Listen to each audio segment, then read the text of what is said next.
Thank you for coming. I trust we will interact with peace and harmony. So I'm going to talk about somebody else that asked, again, a further question.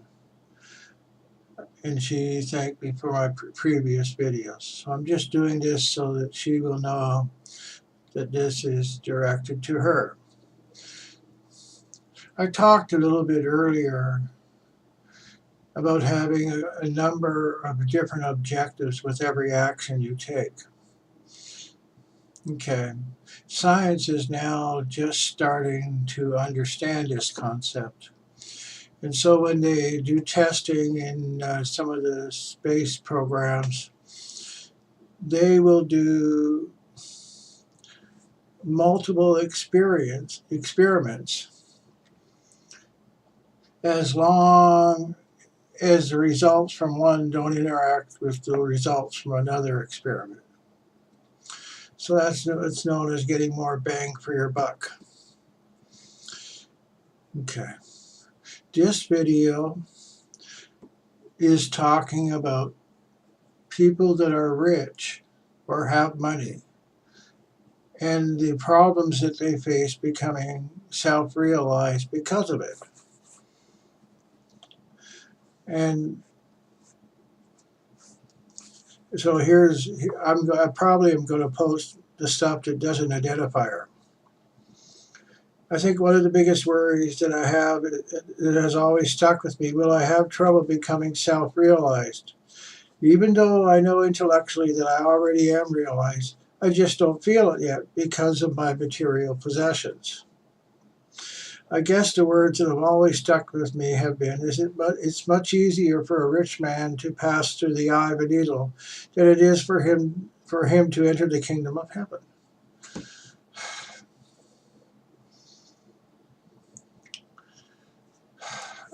This is a problem that's not easily understood until you understand that you're not the body, you're not the mind, you're not your attachments to your possessions. Okay, there's a story in Vasishtha's Yoga that talks about a guy who was a king.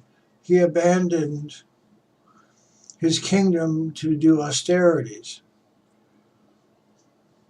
And his wife, who disguised herself as a young ascetic male. That's an interesting concept, isn't it? Because she was afraid that he would again reject her teaching. She was realized when he left the kingdom. She flew after him because she had yogic powers, but she stopped midway because she used her same yogic powers to see what would happen if she continued. And she realized it would be futile. It would just drive him away further. So she went back to the kingdom. Anyway, so there's whole stories about all this, and I'm going to tell you a story that's going to answer your question about possessions in just a minute.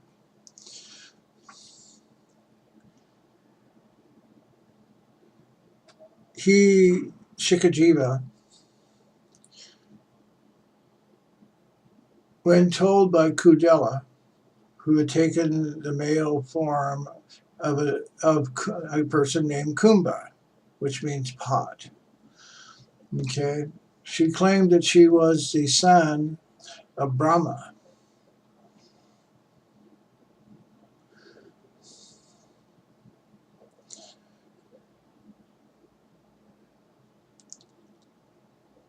When she told him that his lack of realization came from holding on to what he had, he immediately thought, oh, okay, I've got a begging bowl, I've got a water bowl, I've got these things here. And he was going to make a fire and burn them. And he did. Even his clothing. And she said, she repeated what she just said. Finally, what he understood was he carried with him all the time was his attachment. Even his baking bowl and stuff, his body were secondary to the attachment. So your question,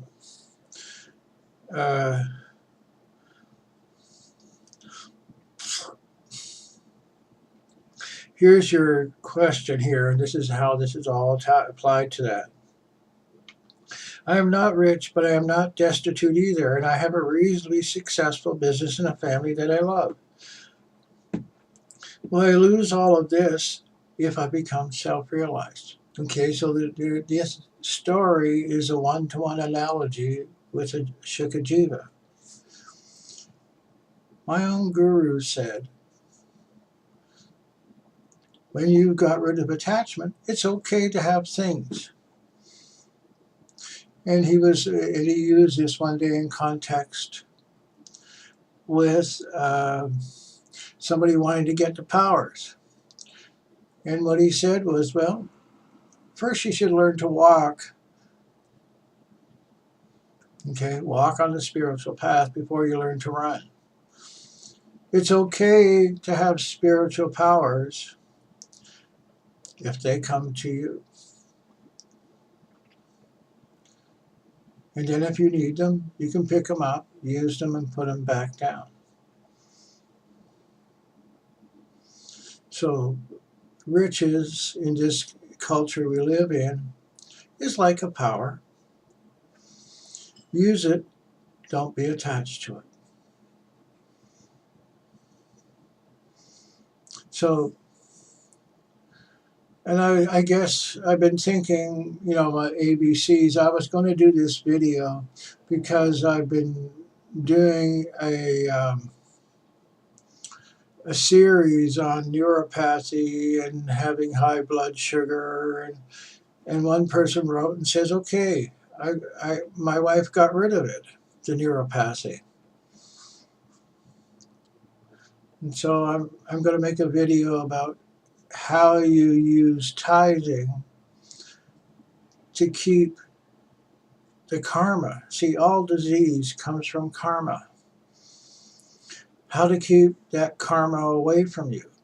It's like, karma is like toothpaste. Okay? If you get neuropathy, it's because there's something wrong with your diet. Okay? And you gather too many toxins that you can get rid of. Okay. So if you screw on the cap to the toothpaste, but you're still squeezing the toothpaste, eventually the tube is going to break somewhere else. It may not be able to be repaired. I mean, there's whole issues. Okay. So anyway, just a short note before I get back to this whole issue.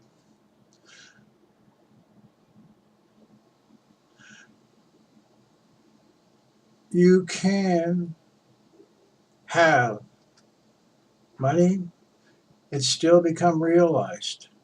A modern day example is somebody that was in Yogananda's organization.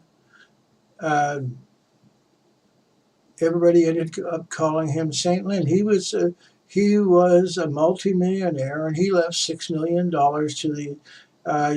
to the Self-Realization Fellowship. He was known as Saint Lin. Okay. So there's multiple things going on with every issue about money. Okay, one thing is that money involves other people. They give you money for goods and services. So your karma is mixed up with other people's karma.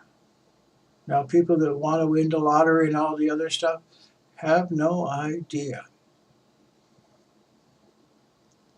Okay, back to the issue.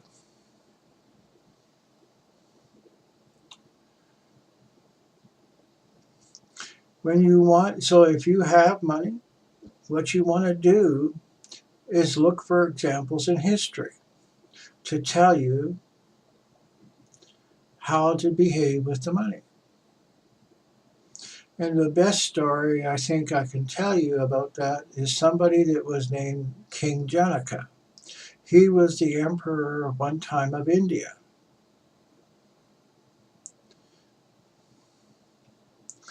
And he was the emperor before he was realized.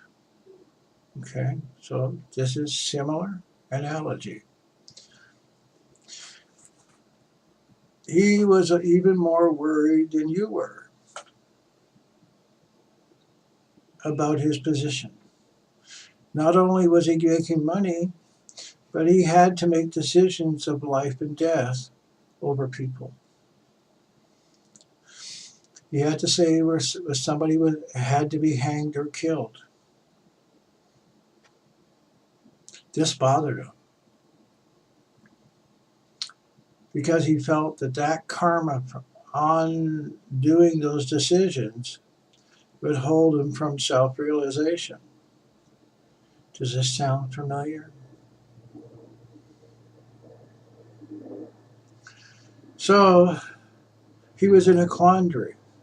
One day he heard some sadhus in his courtyard singing a song about realization.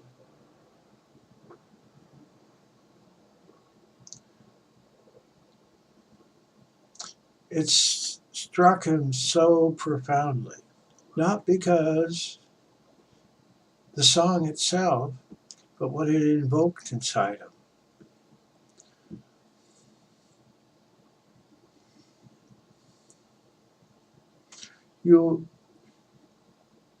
You always have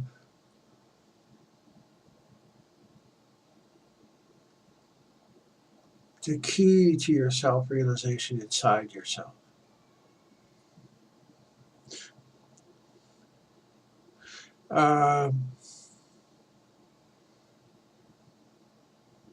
To say that means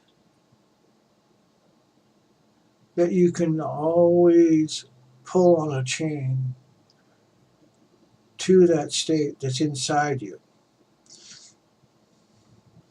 and draw it slowly into sight of your conscious mind. Your subconscious mind already knows it's there. So when you use words, even though I know intellectually that I am already realized, I just don't feel it yet. It's still important to make that statement. Making that statement pulls on that chain.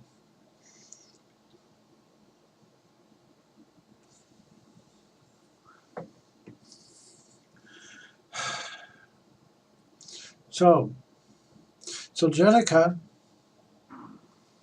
took those words and said that he was that being of light inside himself and went looking for it. And so when you're talking about um,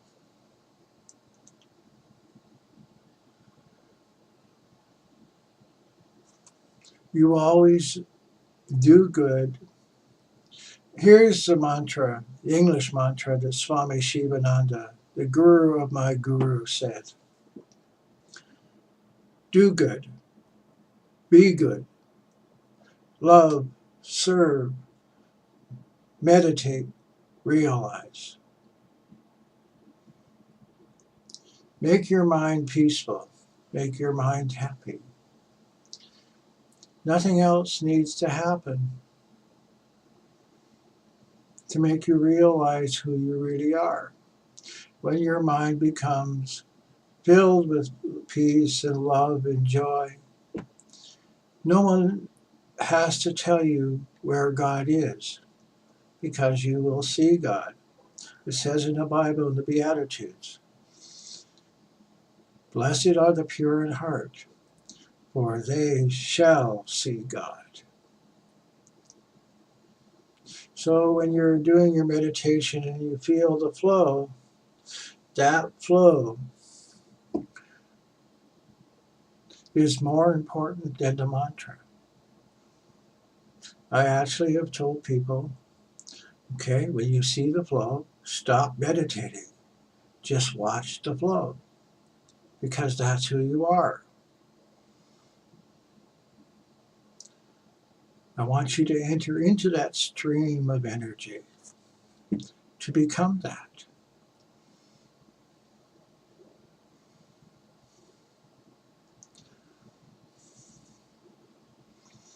Okay. So when I'm telling you all these things, it doesn't matter whether you're rich or poor. It's immaterial to who you are. Who you were before this life and who you are after this life does not have any connection with what's going on around you.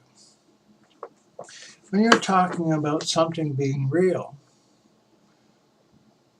it has to be real in all time periods. Otherwise, it's just relatively real. Real at this moment. There's a name for that. It's called Nayati, the natural order of things. And natural order of things determines that some people will be wealthy, some people will be poor. Now, when you become realized, you can change all that. That's what the process of becoming realized tells you. Oh, I can control things. But if you go to the end and become realized, you know who you are.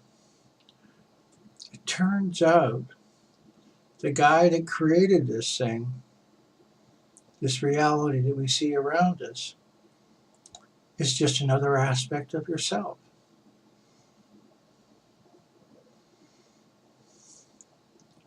So,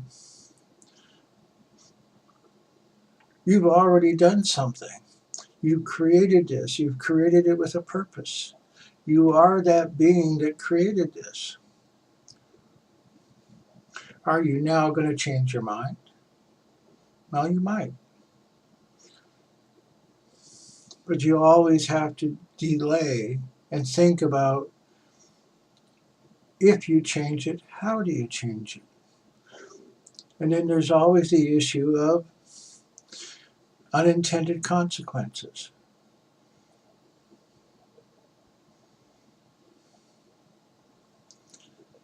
Okay.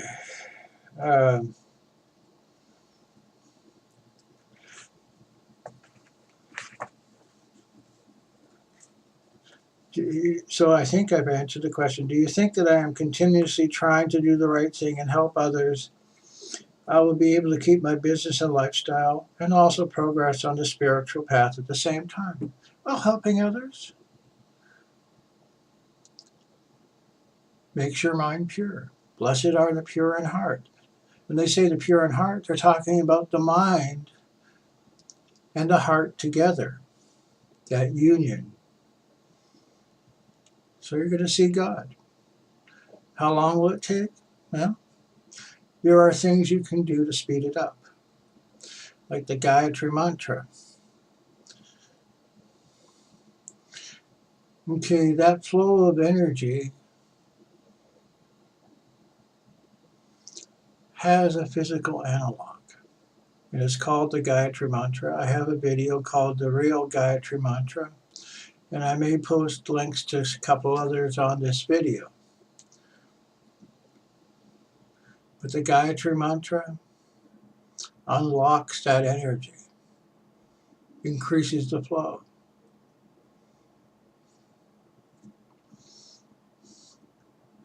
Okay, so finally, I'm just a bit shaken by the Stephen Norquist guy who says he's enlightened and insists that self-realization is a terrible, empty, lonely kind of a feeling. Well, okay. So I've said I'm realized. Also, okay. So it's, it's up to you to decide. But I will tell you that he is far from realization. I went and looked at his website. Okay, and so here's a terribly lonely guy that's selling his books. He wants to be alone with his money. Okay, I'm sorry. Okay. I dug at him because it affected you.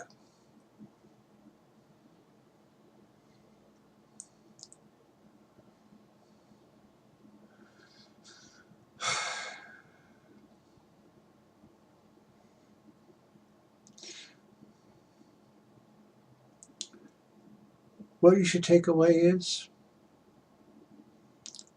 you went away from that.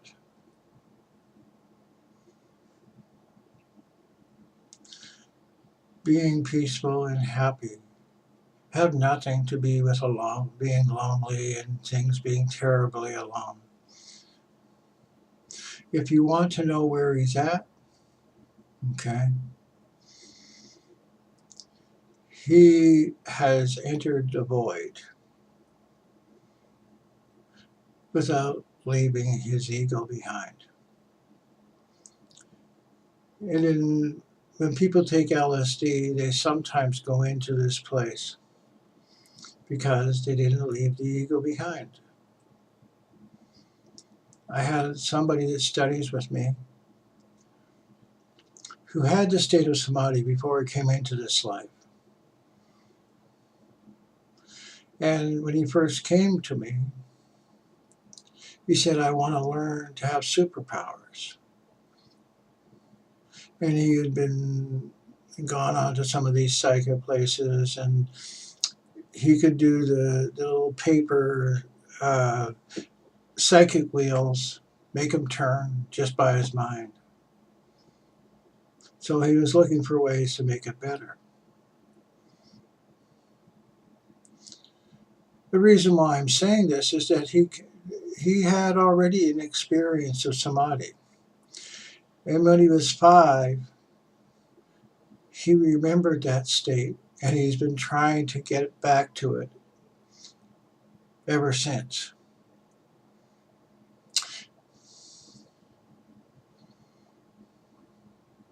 Maybe this would be appropriate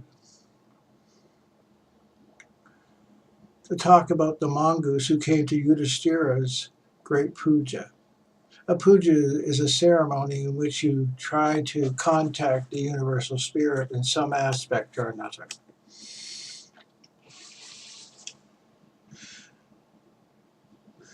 And he actually spent a great deal of money on this whole thing. Yudhishthira is one of the Pandavas around who the story of the Mahabharata is drawn. So this is after the great battle of Kurukshetra is finished. Yudhishthira won. And he did a puja to celebrate that state of being the emperor now. And kings and great gurus came. Vasishtha himself, Vishwamitra, the list goes on. Narada. And after the ceremony was all over and the food was being picked up, there came a mongoose, and it was looking for piles of food, not to eat, but to roll on it. And so Yudhishthira, okay, this is the story, okay. He could talk to the mongoose, and the mongoose could speak back to him.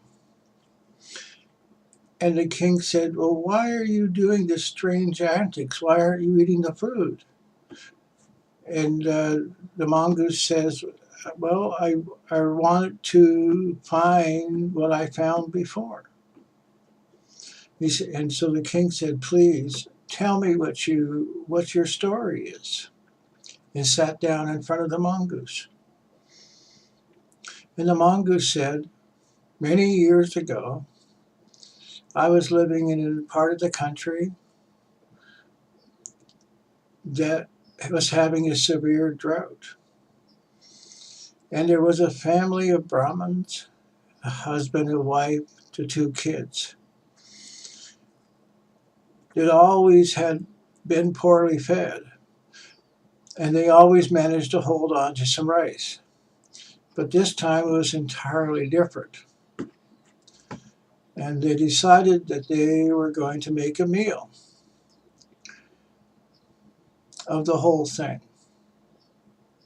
So either the drought was going to be finished and they were going to survive, or they wouldn't. But at least they would go out being well fed the last time.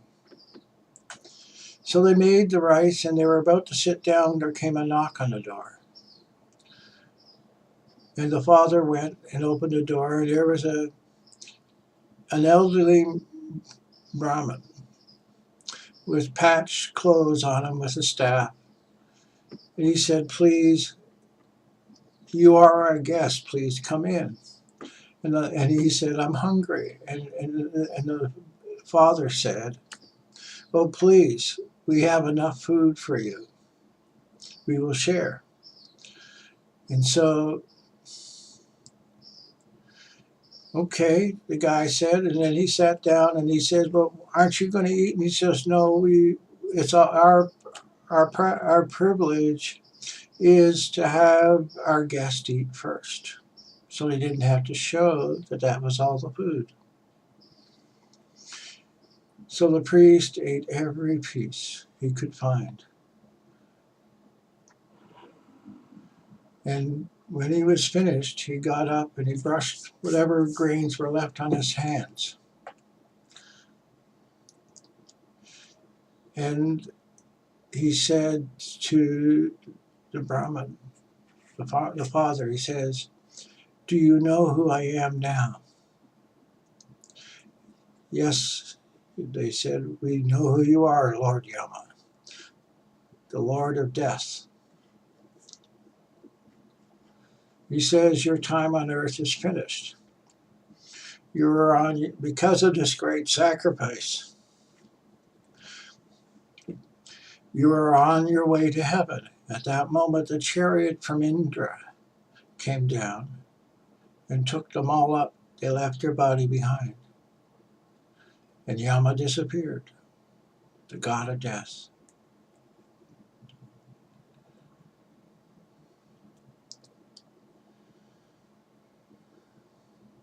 So, the mongoose had been watching this all the time. He got up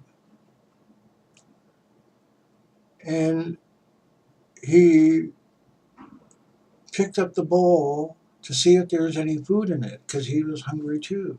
When he did that, because he was weak, he lost his balance and rolled on the few grains that Yama had brushed off his hands. Half of his coat turned gold. And this is what attracted Yudhishthira. And so Yudhishthira says, so that's how you got your gold on your coat? And the mongoose said, yes. And I've been looking to get gold on the other half.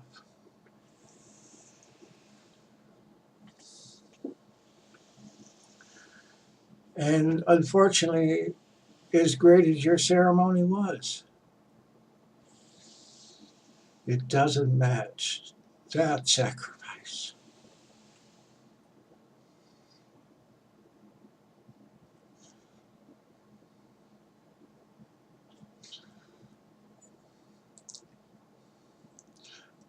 Along with the state of realization, always comes the idea of sacrifice.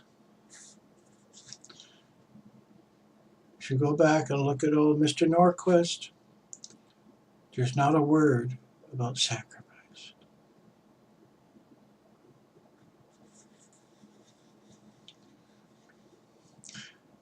I hope I haven't taken too much of your time today. I trust this will help you. Please let me know if it doesn't. I'll do my best to do better next time. Thank you.